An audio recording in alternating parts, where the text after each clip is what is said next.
우리가 살고 있는 지구. 인류는 이 파랗게 빛나는 아름다운 별에서 활동을 시작한 이래 많은 의문을 갖고 살고 있습니다. 하지만 우리들은 지구에 대해 얼마나 알고 있을까요? 지구에서 평생을 살게 되겠지만 자신의 발밑에 있는 이 혹성을 정확히 이해하고 있는 사람은 얼마나 될까요? 그래서 이번 영상에선 지구에 대해 조금 더 이해할 수 있도록 지구에 대한 놀라운 사실 10가지를 소개하겠습니다.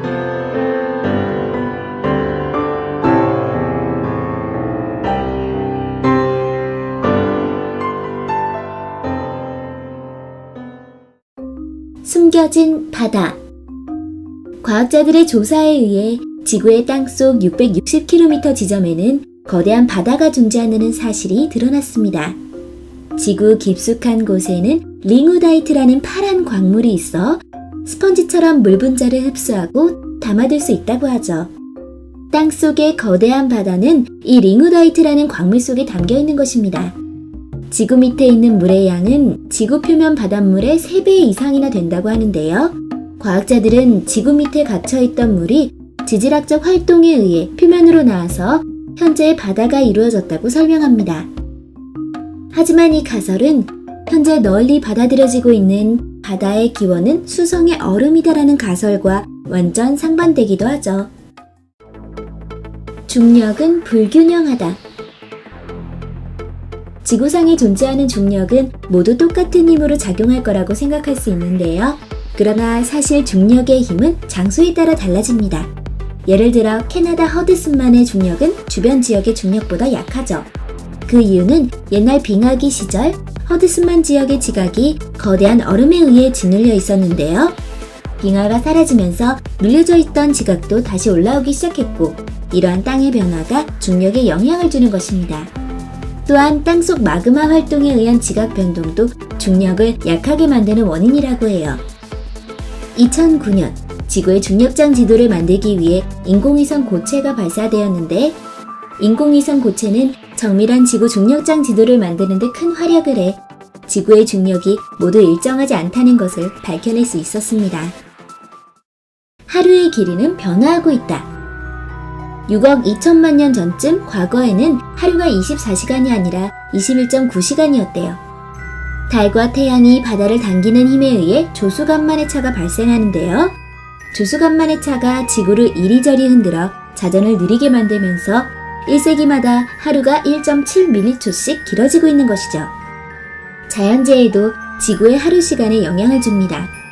실제로 2011년 동일본 대지진이 발생했을 때도 지구 전체의 하루가 짧아졌다고 하죠. 지진이 일어날 때 지구의 내부에서 강력한 지각운동이 일어나는데, 지각운동에 의해 자전이 빨라지면서 하루가 1.8 마이크로초 짧아진 것입니다.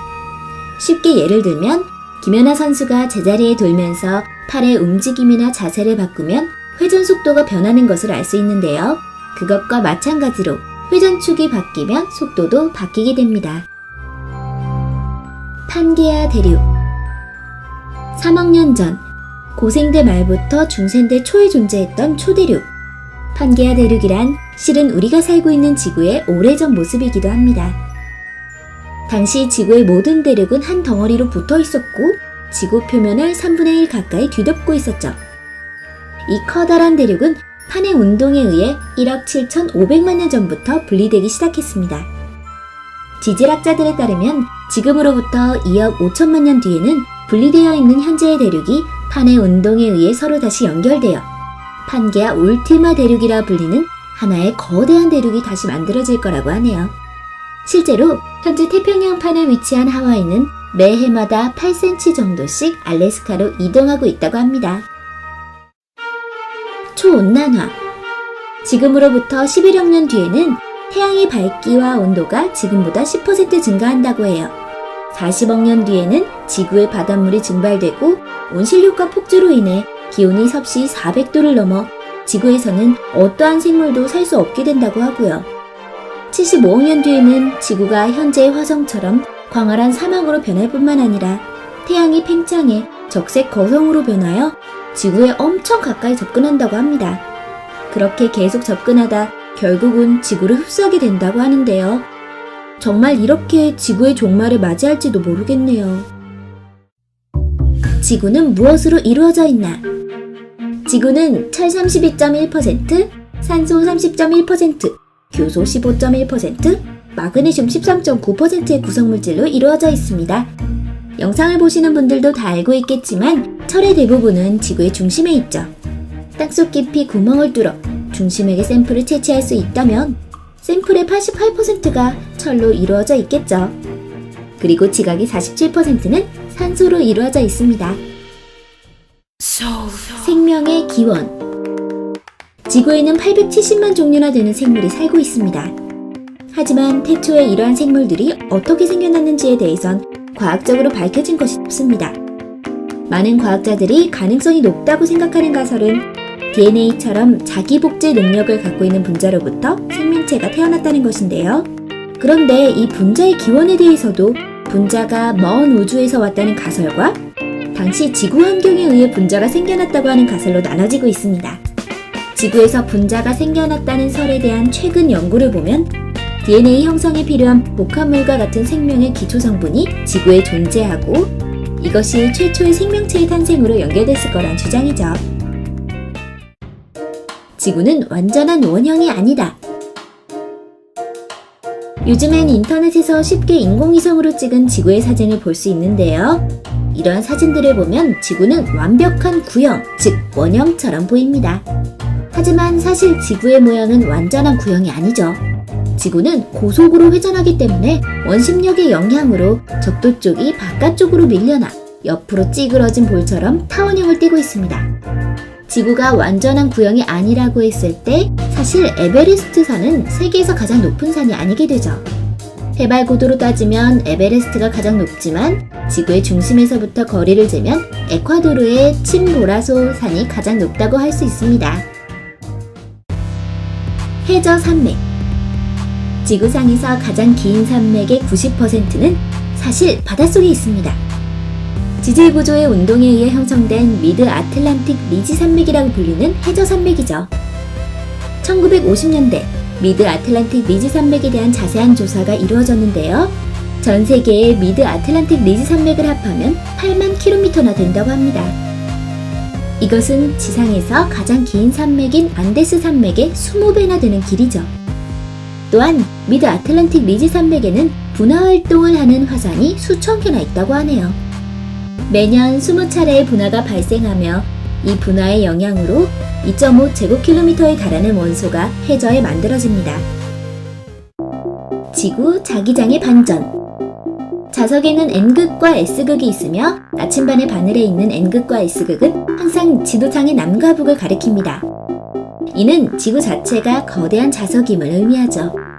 그런데 지구의 자기장이 점점 불안정해지고 있다는 거 아셨나요?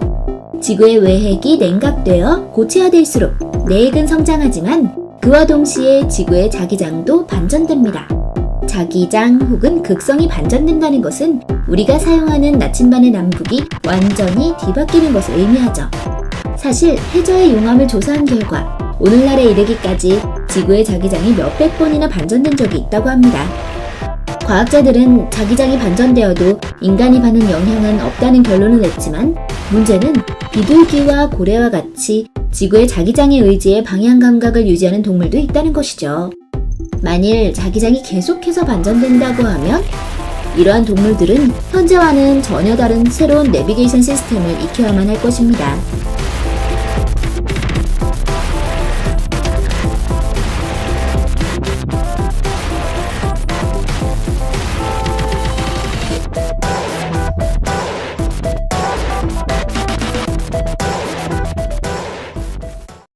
지구상에 존재하는 거의 모든 생명들은 산소를 필요로 합니다.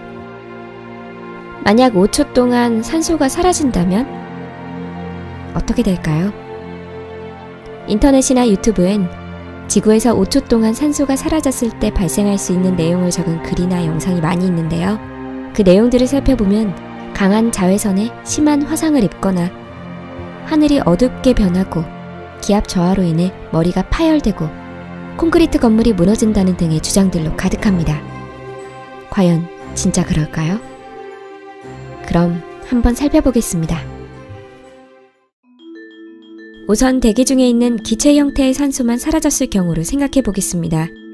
지구상의 생명체는 대기 중의 산소가 5초 사라진 정도로 소멸하진 않습니다. 사람은 5초 정도 산소가 없어도 큰 상관이 없고 인간의 숨참기 대회 신기록은 23분을 넘어가기까지 하죠. 지금 영상을 두세 번 반복해서 볼 수 있는 시간이죠.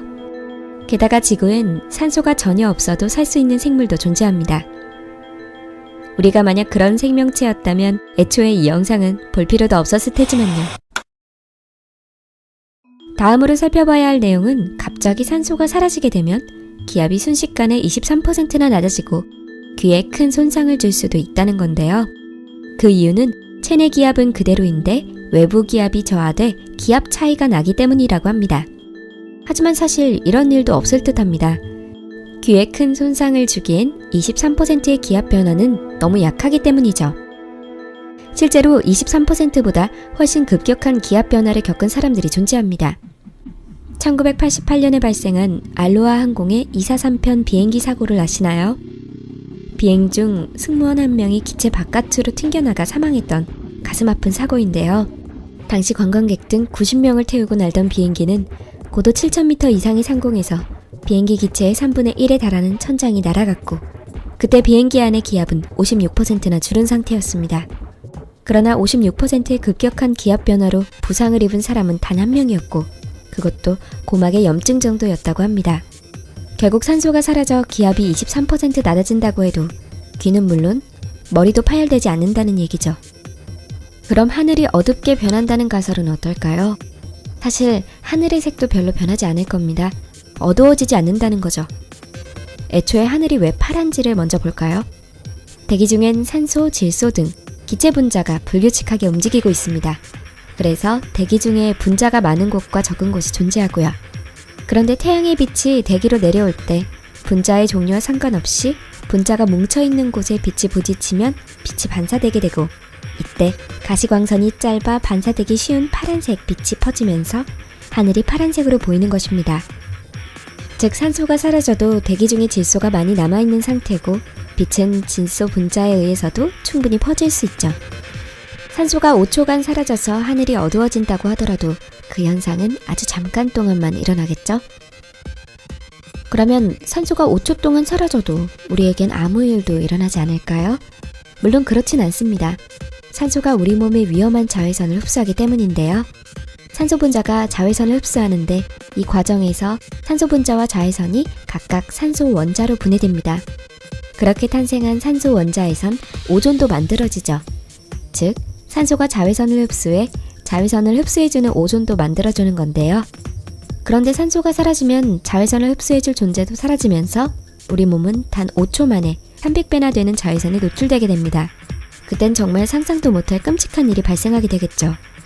그래서 산소가 5초 동안 사라졌을 땐 그림자진 곳에 숨거나 집에 꼭꼭 숨어 있는 걸 추천합니다. 물론 커튼으로 창문도 다 가려야 하죠. 이번 주제에서 가장 흥미로운 건 화합물 속에 있는 산소가 완전히 사라져버렸을 경우입니다. 지구에 존재하는 모든 산소 중엔 공기에 포함된 산소는 극히 일부에 지나지 않습니다. 예를 들어 바닷속 물 분자엔 공기에 있는 산소보다 1000배나 많은 산소가 존재합니다.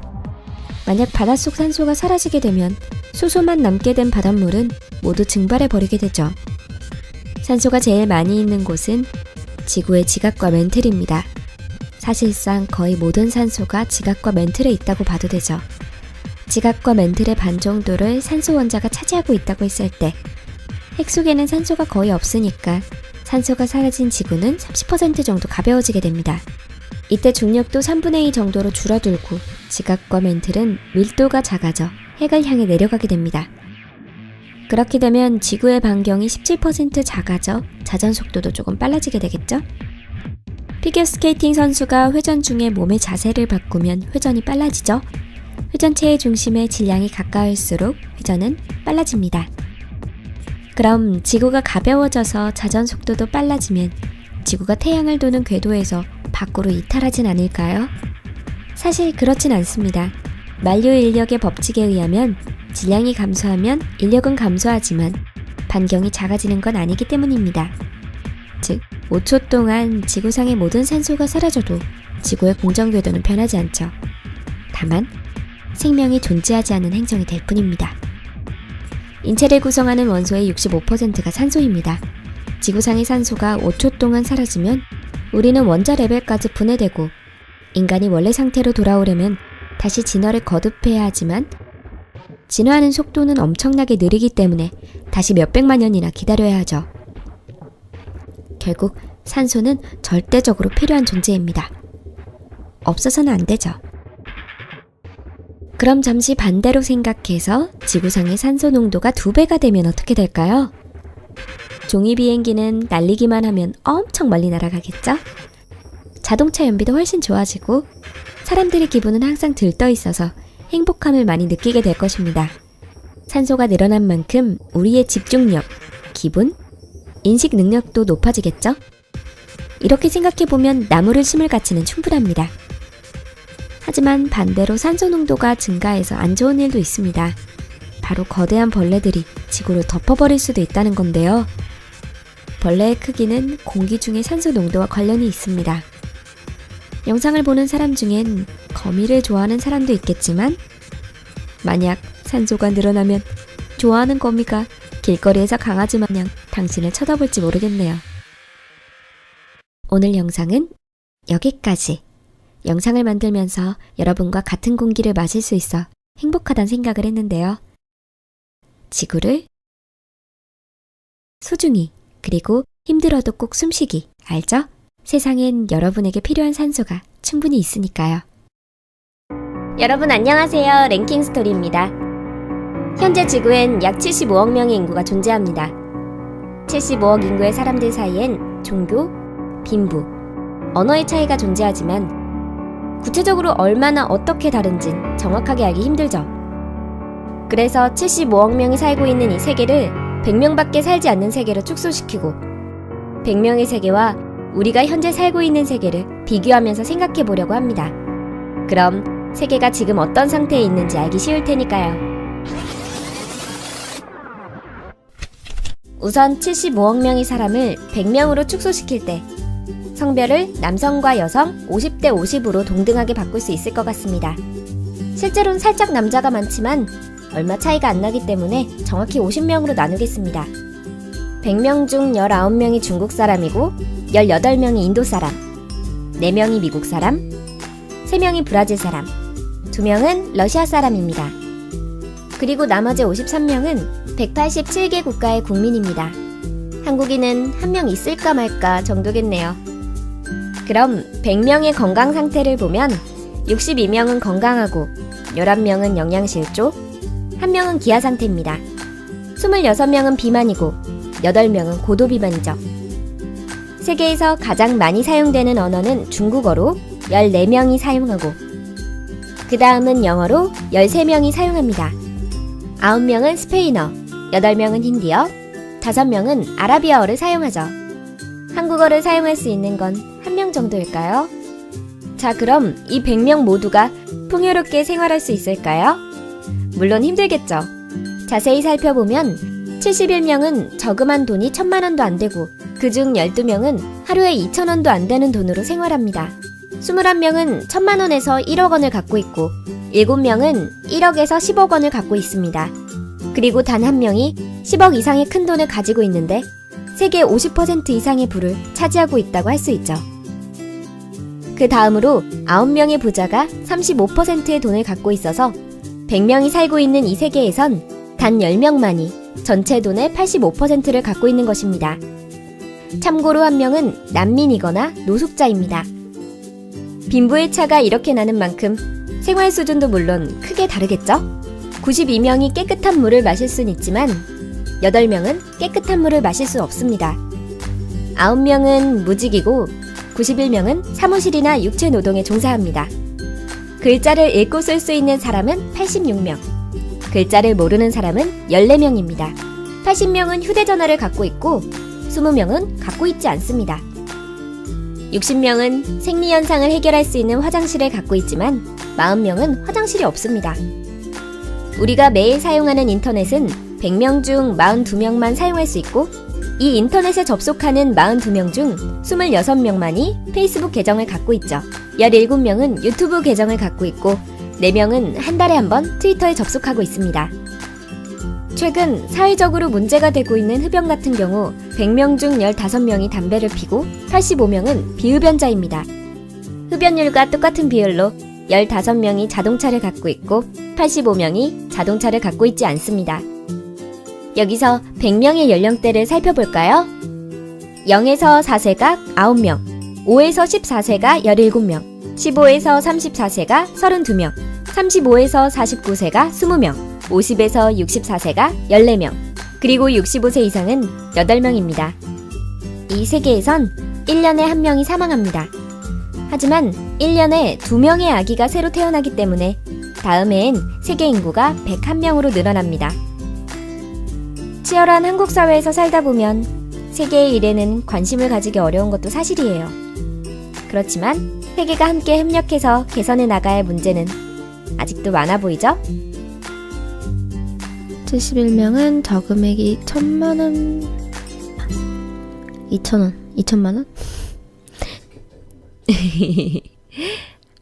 말까 1 할 긴가민가 했어. 한국인은 한 명 있을까 말까 정도겠네요. 한국인은 한 명 있을까 말까 정도겠네요. 한국인은 한 명 있을까 말까 정도겠네요. 한국인은 한 명 있을까 말까 정도겠네요. 한국어 187개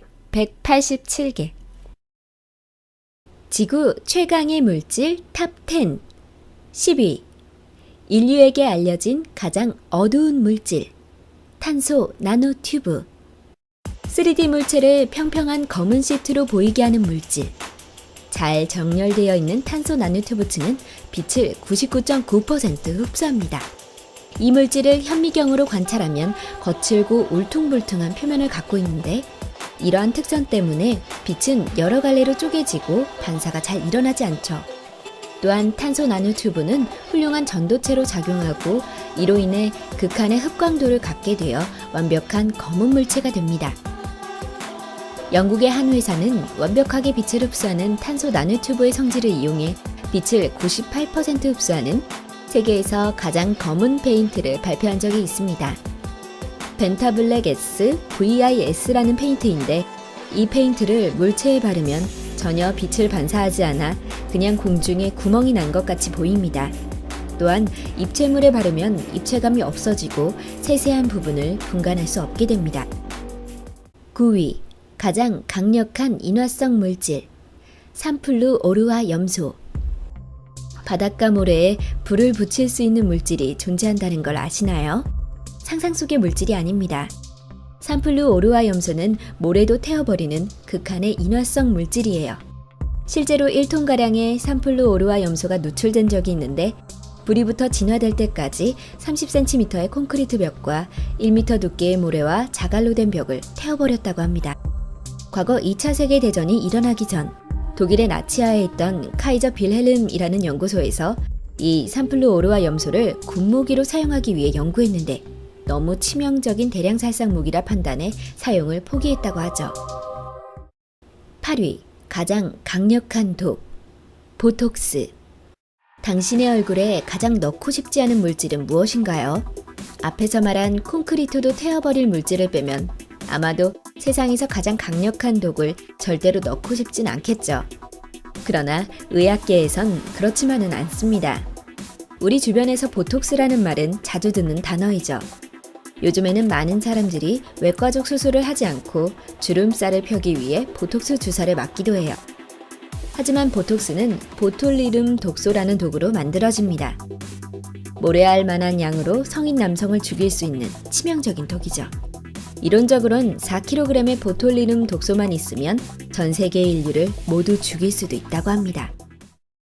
7위 가장 뜨거운 물질 쿼크 글루온 스프 지구상에서 가장 뜨거운 물질은 금 원자를 광속에 가깝게 가속시킨 후 충돌시켜 얻을 수 있습니다.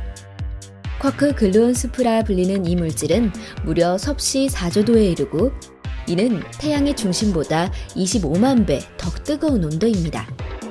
이 에너지는 양성자와 중성자마저 녹일 정도로 높습니다. 과학자들은 이것이 태초의 우주가 어떻게 생겼는지 알 수 있는 실마리가 될 것이라 믿고 있죠. 다행인 점은 이 물질이 1초분의 1cm 정도의 크기밖에 안 되고 1조 곱하기 1조분의 1초 동안만 지속된다는 것입니다. 6위. 가장 치명적인 산. 플루오르 안티모닉산. 산은 무서운 물질입니다. 종종 공포영화 속 괴물이나 에일리언은 산성 체액을 갖고 있으며 모든 걸 부식시켜버리는 치명적인 무기로 사용하죠. 그러나 만약 괴물들이 몸속에 플루오르 안티모닉산을 가지고 있었다면 괴물이 땅에서 발을 딛는 순간 세상은 멸망해버렸을 것입니다. 플루오르 안티모닉산은 황산보다 22,000배 더 강력하고 물과 만나면 폭발하는데 유리마저 녹여버린다고 합니다. 방 안에서 이 물질을 반응시키면 방 안의 모든 사람들이 순식간에 사망하게 됩니다. 5위. 가장 강력한 폭발 물질. 옥타나이트로 큐베인. 1999년에 미국 시카고 대학에서 합성에 성공한 물질인 옥타나이트로 큐베인은 지구상에 존재하는 가장 센 폭발 물질입니다. 연구소에서 소량 제조하여 폭약으로서의 성능은 자세하게 밝혀져 있지 않으나 과거에 최강의 폭발 물질로 알려진 옥토겐보다 20에서 25% 더 성능이 높다고 하죠. 옥타나이트로 큐베인은 합성할 때 과정이 무척 복잡하여 폭약으로 제조할 때의 비용이 너무 많이 들고 1g당 단가가 순금과 같은 수준이라고 해요. 실용적으로 사용할 수 있는 폭약 중 가장 성능이 좋은 헥사나이트로 헥사아 자이소프루치탄에 비해 특별한 메리트가 없어서 실용화되고 있진 않지만 이론상으론 합성물질 중 지구상 가장 강력한 폭약입니다. 4위. 가장 강력한 방사성 물질. 폴로늄 210. 심슨 같은 만화에서 플루토늄 같은 방사성 물질들은 초록색으로 빛나는 막대기로 묘사되곤 하는데 이는 허구일 뿐입니다. 어떤 물질이 방사성 물질이라 해서 꼭 형광빛으로 나는 건 아니죠. 그러나 폴로늄 210은 너무 방사능이 강해서 푸른빛으로 빛나고 스스로 열을 내기까지 합니다. 폴로늄은 엄청난 중금속으로 1000만분의 1g만 체내에 흡수되어도 폐암에 걸리고 100만분의 1g이 흡수되면 1, 2주 안에 죽습니다. 독성은 약 청산가리의 25만 배에 달하죠. 보통 방사능에 오염되면 암이 몸에 마구 발생하며 죽는 것을 생각할 것입니다. 하지만 폴로늄은 알파선을 방출하기 때문에 세포가 암세포에 의해 파괴되는 레벨을 넘어서 세포 자체가 파괴되어 버립니다. 이에 관련된 일화로 러시아 정보기관의 스파이였던 알렉산더 리트비넨코는 2000년에 영국으로 망명하여 러시아의 어두운 진실들을 폭로하였습니다. 그리고 어느 날 그는 호텔에서 식사를 하다가 구토를 하며 쓰러졌고 곧 깨어나긴 했지만 설사, 탈모, 체중 감량 등의 증상을 보이며 3주 만에 사망하였습니다. 러시아 정부가 호텔로 보낸 폴로늄 210이 들어간 방사능 홍차를 마시고 암으로 사망한 것이죠. 3위. 가장 단단한 물질. 초고경도 다이아몬드. 흔히 가장 단단한 물질은 다이아몬드라고 알려져 있습니다. 네, 물론 맞는 말입니다. 그러나 엄밀하게 말해서 세상에서 가장 단단한 물질은 초고경도 다이아몬드입니다. 2005년도에 독일에서 개발된 초고경도 다이아몬드는 나노스케일의 다이아몬드를 뭉쳐놓은 것으로 탄소 분자에 2에서부터 20기가파스칼의 압력과 300에서 2500도의 열을 가해 만들어지며 기존 다이아몬드보다 극도로 미세하면서 훨씬 단단한 인간이 알고 있는 지구상의 가장 단단한 물질입니다. 그렇다면 원피스의 다이아 열매 능력자 조지의 몸보다 더 강력하다는 말이 될 수도 있겠죠? 2위. 가장 강력한 자석. 네오디뮴 자석. 지구상에 현존하는 가장 강력한 자석. 작은 사이즈라고 해도 자력이 엄청나서 헤드폰 등에 주로 쓰입니다. 작은 크기로도 강력한 고출력을 낼 수 있기 때문에 아주 쓸만한 자석이죠. 피규어 쪽에서는 레진 피규어의 파츠에 심어서 간단한 포즈 변경이나 부품 탈착이 가능하게 만드는 용도로 종종 쓰입니다. 냉장고용 자석으로 팔기도 하며 하드디스크에도 들어가는데요. 특히 하드디스크에 들어가는 네오디뮴 자석은 판형으로 되어 있기 때문에 살점이 찝히면 뜯어져 나갈 수도 있으니 주의해야 합니다. 네오디뮴 자석은 워낙 강력하기 때문에 작은 크기라도 할지라도 손에 심각한 상처를 줄 수 있으며 큰 사이즈의 네오디뮴 자석의 경우 뼈가 부러지는 사고가 생길 수 있습니다.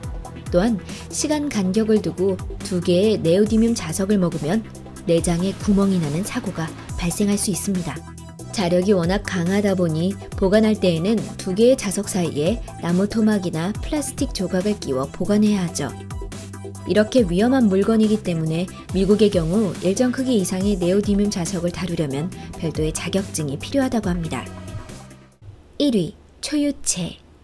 절대 0도, 즉 온도의 최저점인 섭씨 영하 273.15도에 가까운 극저온에서 점성이 사라지면서 벽을 타고 위로 흐르거나 사방으로 흩어지는 특성을 지닌 물질입니다. 점성이 없기 때문에 초유체는 마찰 없이 영원히 회전할 수 있게 되죠. 즉, 점성과 마찰력이 제로인 물질을 초유체라고 합니다. 예를 들어 동전을 축음기 회전판에 올려놓으면 마찰력 때문에 동전은 회전판과 함께 돌게 됩니다. 하지만 점성과 마찰력이 전혀 없는 초유체를 올려놓으면 초유체는 축음기 회전판과 상관없이 그대로 정지해 있게 됩니다. 물을 컵에 담으면 스스로 컵에서 빠져나올 수 없지만 초유체를 컵에 담아두면 컵의 벽을 타고 기어올라 밖으로 새어나오거나 컵 바닥에 보이지 않는 미세한 틈을 통과해서 스며 나오게 됩니다. 또 지구상에서 가장 열 전도도가 높은 물질이기 때문에 우리보다 열 전도도가 수백 배 높은데 열이 너무 빨리 전도돼서 마치 음파와 같은 파동의 형태로 전달되게 되죠.